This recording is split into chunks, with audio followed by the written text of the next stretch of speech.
balance. We've got to find a balance, and your unique balance. So whether it's, you need to actually make time for yourself, for contemplation, for pondering, for how else are you going to get a creative thought if you are so busy that you actually don't even have time to drink water or do some exercise, you know? So getting out in nature, you know, grounding, walking bare feet and on natural surfaces, just to connect again to the earth, being close to, you know, in a forest or on a beach or, you know, the ocean, and getting some negative ions. I mean, all these lights and the electronics and stuff, we're just over positive ioned, okay, not ironed. So we need more negative ions. So getting a balance requires a certain amount of self-discipline.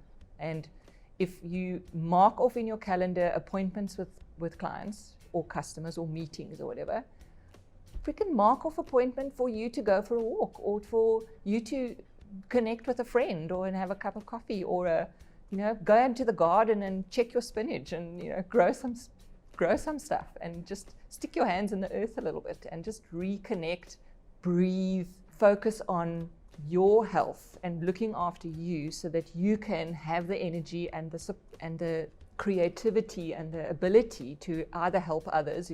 I'm in the helping profession, so I always say to my colleagues, you can't help others if you aren't looking after yourself. So self-care isn't selfish, it's necessity. And obviously if you become so obsessed by it, then it's an obsession. But I'm talking about that balance of looking after yourself so that you can do better. So taking a break and doing a little bit of exercise, getting out into nature, breathing, getting some sunshine, some vitamin D, you will be far more productive in a slightly shorter time than you would if you were sitting constantly hunched over a desk or over a computer, staring at a blue light in the emanating screen constantly, and you're not getting enough.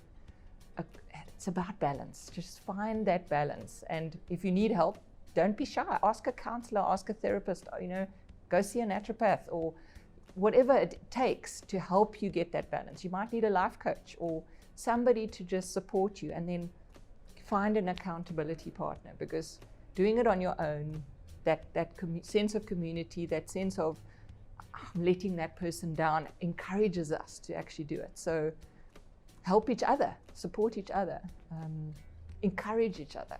So that balance requires assistance. You can't always do it on your own, and it's okay. It's okay to ask for help.